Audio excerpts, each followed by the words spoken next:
আজি মই একেবাৰে সহজ পদ্ধতিৰে কেনেকৈনো ম'ম' বনাওঁ তাকে ভাবিলোঁ আপোনালোকক দেখুৱাওঁ আৰু ভিডিঅ'টো সম্পূৰ্ণকৈ চাব বুলি আশা ৰাখিলোঁ। কি খবৰ সকলোৰে? আমাৰ ইয়াত বহুত ঠাণ্ডা পৰিছে জানানে, বৰষুণ দিছিলে যে। আৰু এই দেহাই মানে আজি মোক এলাহ লাগিছে, কিন্তু সি মোক কিবা এটা বনাবলৈ কৈ আছে।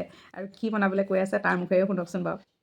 বহুত দিনৰ পৰা কৈ আছিলোঁ, মাক কৈছিলোঁ ম'ম' বনোৱা কৈছিল কি এক্সামৰ পিছত বনাম বুলি। চ' এতিয়া মোৰ এক্সাম শেষ হ'ল, তেতিয়াহ'লে আজি মই নেৰোঁ মাক। আৰু এটা কথা, মায়ে বৰ ধুনীয়া ম'ম' বনায়।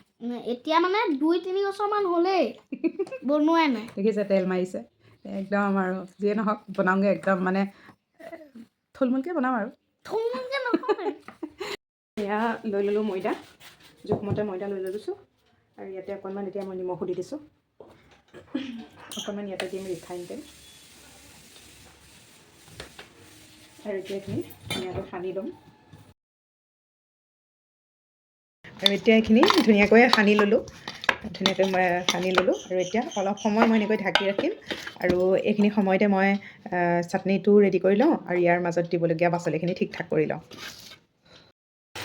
আৰু এয়া চাটনিটো বনাই লৈছোঁ। প্ৰথম বিলাহী লগত দিছোঁ আদা, নহৰু, পিঁয়াজ আৰু অকণমান জিৰা, নিমখ, হালধি, বছ সিমানেই। জ্বলা নাই কৰা, যিহেতু দেহাই বেছি জ্বলা খাব নোৱাৰে।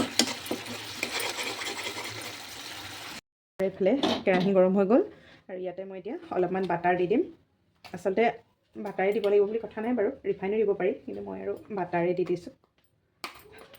ফ্ৰিজত থোৱা যে একেবাৰে টান হৈ আছে, বহুত বেছি দিয়াৰ প্ৰয়োজন নাই, অকণমান দিলেই হৈ যায়।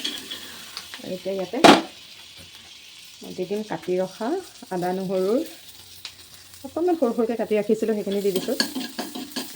আৰু ইয়াতে দি দিম এয়া অলপমান সৰুকৈ কাটি ৰখা পিঁয়াজ, যোনটো একেবাৰে কমাই দিছোঁ। আৰু এইখিনি বহুত বেছি ভজাৰ প্ৰয়োজন নাই বাৰু।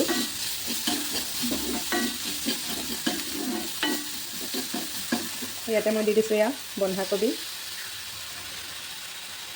আৰু গাজৰ বা এনেকুৱা হেৰি থাকিলে দিব পাৰি। গাজৰ নাছিলে মোৰ, বন্ধাকবিয়ে দি দিলোঁ এইকাৰণে। আচলতে মোক কি বহুত দিনৰ পৰা কৈ আছে, কিন্তু সেই আৰু এলাহ লাগে। এলাহতে আজি বোলো নহয় আৰু ইমান কৈ আছে, বনাই দিওঁ।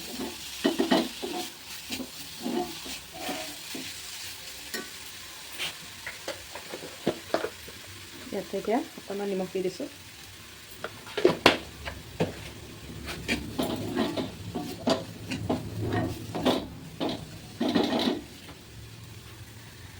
অকণমানি সৰু চাই জলকীয়া এটা অকণমান কাটি দিছোঁ। অকণমান জলকীয়া ভাৱটো, জ্বলা ভাৱ এটা থাকিলে খাই ভাল লাগে। এয়া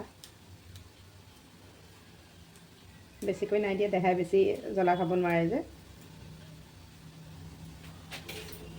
মিহি মিহিকৈ কাটি দিছোঁ। এয়া হৈয়ে গৈছে আৰু বেছি সময় ৰখাৰ প্ৰয়োজন নায়েই। এয়া হৈয়ে গ'ল, ঠাণ্ডা হ'বৰ কাৰণে ৰাখি দিম। এতিয়া এইখিনি গেছটো অফ কৰি দিওঁ। আৰু এয়া দেখিছেনে, ৰুটি এখন বেলি লৈছোঁ ডাঙৰকৈ, যাতে কেইবাখনো হ'ব পাৰে আৰু কাটি কাটি ল'লে। সেইটো সৰু সৰুকৈ বেলি থাকিবলৈ এতিয়া সময় নাই, সেইকাৰণে এনেকৈ ডাঙৰকৈ এখন বেলি লৈছোঁ। তাৰপাছতে গিলাচে বা তেনেকুৱা কিবা সৰু হেৰি এটা কাটি কাটি দিলে কেইবাটাও হৈ যাব একেবাৰতে। আৰু এক গুলিত দুই চিকাৰ বুলি কথা এষাৰ আছে নহয়, সেয়াই আৰু।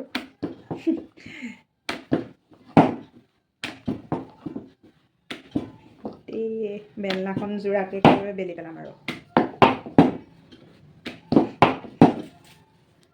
এইটোৱে কাটিবৰ কাৰণে এইটোৱে জোখৰ হ'ব বুলি ভাবিছোঁ। আৰু এইটোৱে এতিয়া এফালৰ পৰা কাটি যাম আৰু। ইয়াতে অলপ অলপ দি পেলাই আৰু মেৰিয়াই যাম আৰু। এইটো ইডলি ষ্টেণ্ডডালকে লৈ লৈছোঁ। এয়া অকণমান তেল সানি সানি দিম, অকণমান এনেকৈ।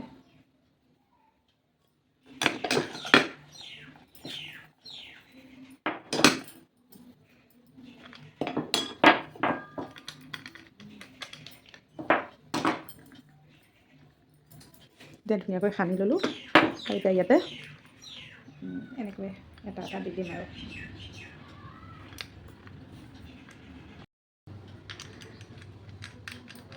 আৰু এইটো এতিয়া কুকাৰত দি দিম। এয়া হৈ গ'ল এইখিনি,